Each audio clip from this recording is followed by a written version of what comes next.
Hi, I'm Jim Love, Light Robotics Manager at Beck's Hybrids. So today we're at Graham Middle School working with 8th graders. It's been a lot of fun. As I talk with students, I find students who maybe don't think they want to go back to the farm and stand on a hay wagon and stack bales, but I need to remind them that there's a lot of jobs in agriculture. So if you're passionate about agriculture, there are a lot of great tech jobs in agriculture where you may not have to do much of that. You may still want to do some of that because you want to stay connected to the land and connected to the industry that you're involved in. But there are lots of great tech careers, and the industry needs those kind of people. And so we have computer programmers, we have analysts, we have lots of people that do lots and lots of jobs that are very high tech, because agriculture has gotten to the point where the technology is driving it to where we can reach the excellence that we're at. So Beck's is the largest family-owned seed company in the United States. We were started in 1937.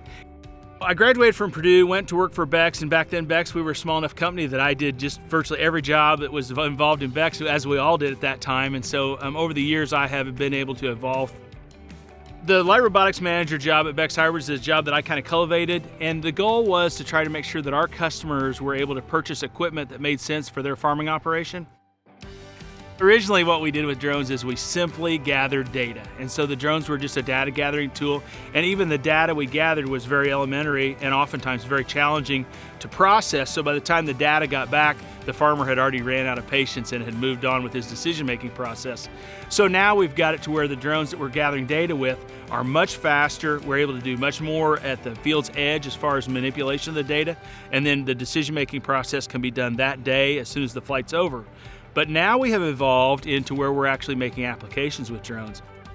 And so the thing that's the hottest is spray drones. The growth in the spray drone industry has exceeded the folks who are involved in its expectations significantly.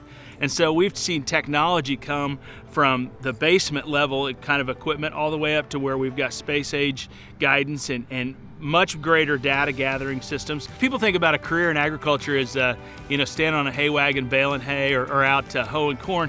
It's amazing all the careers in agriculture that there are right now that are tech related. So I find technology as a great feather in the cap of someone who's emerging out of school, along with whatever discipline that perhaps they have at their heart that they really are passionate about.